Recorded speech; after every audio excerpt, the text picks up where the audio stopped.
It's amazing what's happening, right? In the case of World War II in 1939,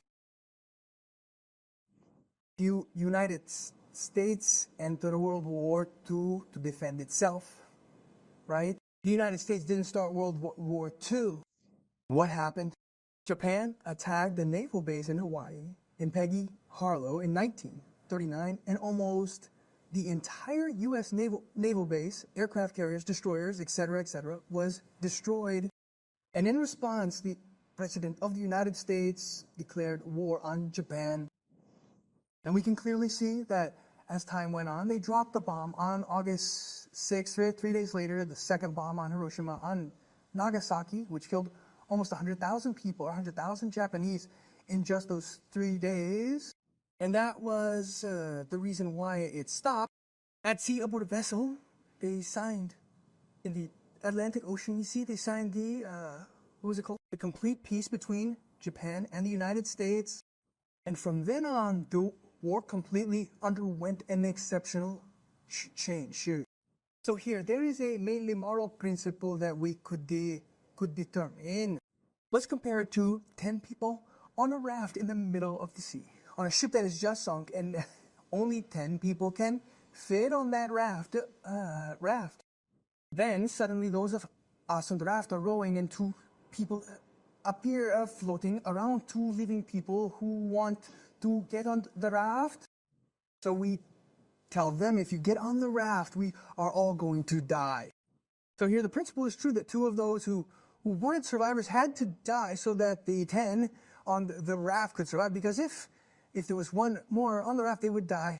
That's what happened with World War II, and it's something similar to what is currently being dealt with in World War II. And if this atomic bomb had not been dropped on Hiroshima, Japan, where 100,000 died, more than 1 million people would have died. Well, apparently it was something tragic. Dr. Oppenheimer and Enrique Fermi, who were the ones who contributed to the development of the atomic bomb, had their consciences quite hurt because they knew that they carried on their conscience the burden of so many dead people. But looking at it in the long term, we realized that it was something that prevented many more people from dying. And we would all like onward, right? For no one to die. But as the Bible also says, it is preferable for one person to die than for 50 people to die. When Caiaphas and the priests discussed the death of Jesus Christ. So now, right, thank God that no one died. It was a bomb surgically directed at more than 60 or 7 meters deep in the earth. And, well, those who died were possibly some scientists who were there in Fordo, right, Euclid, which is the base that is not nuclear. I mean, Israel was very careful not to bomb any nuclear base like the one in Bushehr, which is the one that appears in Jeremiah chapter 49 in the area of Elam, which has to be bombed someday in order for the prophecy of Jeremiah 49 to be fulfilled. And that one is next to the Persian Gulf, south of the Persian Gulf, on the western side. So that is very dangerous because it would have done what Chernobyl did in Russia in the last century. So thank God that this facility where uranium is being developed was precisely located, but it was not nuclear, nor was the bomb nuclear, nor was what they bombed nuclear. Okay. Now, but and as for the 9 days of cessation of fire or cessation of hostilities, and the 1 day that it lasted, it is impressive. I mean, it seems to me that it is not impressive, right? And for example, we can also compare it, Jonah, with the war between Ukraine and Russia. Russia, with an immensely large country, can finish off Ukraine. Well, they've been at it for almost 2 years now. But here we see Israel with almost 9 million people against 90 million people in the country of Iran. And Iran, geographically almost 10 times larger. In less than 10 days, they finished this. I mean, it's impressive.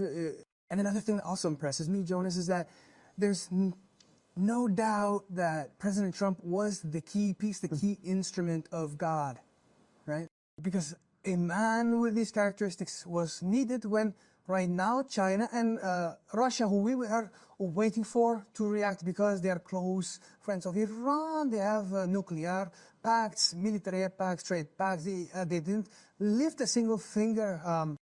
So this was something tremendous. I mean, they stood their ground, they respected it, and they realized that they were dealing with a man, President Trump, who doesn't beat around the bush. I mean, he's going to do whatever he says.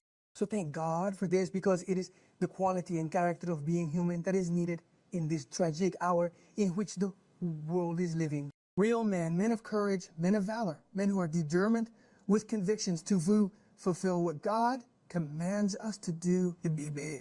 Okay. Now, yesterday we were on a program, Doctor, this one, where we were talking about the situation. Well, we were commenting a little bit about this situation of war and all that, and we were talking about the eschatological issue, right?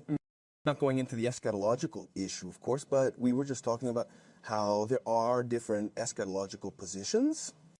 Having an eschatological position somehow influences my life in how I live it, right? And I believe that Mr. Crisp is coming next week. I firmly believe that he is coming next week. I imagine, let's say that he is coming next Wednesday. Today is Wednesday. Well, I imagine that if I believe that he is coming next Wednesday, I will make some decisions in life believing that he is coming next Wednesday. If I believe that he is coming on Wednesday in a year, then the decisions I make will be different from the decisions I make in a week. Or if I believe that he is coming in a few more days, the decisions will be different. In other words, having an eschatological position guides one to decisions. Those are the decisions that people make. I know people who say we shouldn't pray for wars or for earthquakes or for the world to get better because the Bible tells us it's going to get worse. So don't pray about that because that's wasting your time in prayer, right? It's like wasting your time in prayer. So the question you have to ask is, should we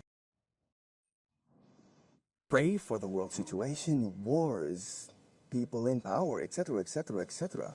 Of course, that's called determinism. I mean, philosophically speaking, I mean, why should I pray if everything is going to get worse? Why should we pray if God already knows who's going to be saved? That's called determinism. The point is that God doesn't tell us to discuss orders. It's like in war, right? A corporal or a lieutenant tells the soldiers, take that hill. And imagine the soldiers, well, what if they kill us or are going to kill us? You shut up and you take the hill because you have to obey. So it's not about arguing with the orders, but about obeying. Jesus said, pray always, morning, noon, night, pray without ceasing. And the results and the consequences depend on God. So we have to pray for the salvation of souls, pray for the people of Iran, for example, since almost the majority of Iranians are 32 to 33 years old. In other words, it is a completely young nation, and the greatest growth, this is tremendous, the greatest growth of the Christian church in the world is precisely in Iran. This is amazing. And in China, two completely totalitarian, dictatorial nations, right? But it is where the gospel is growing the most. So to say we are not going to pray because there are earthquakes and because everything is going to end, that is determinism. In other words, it is a tremendous fatality to think this way.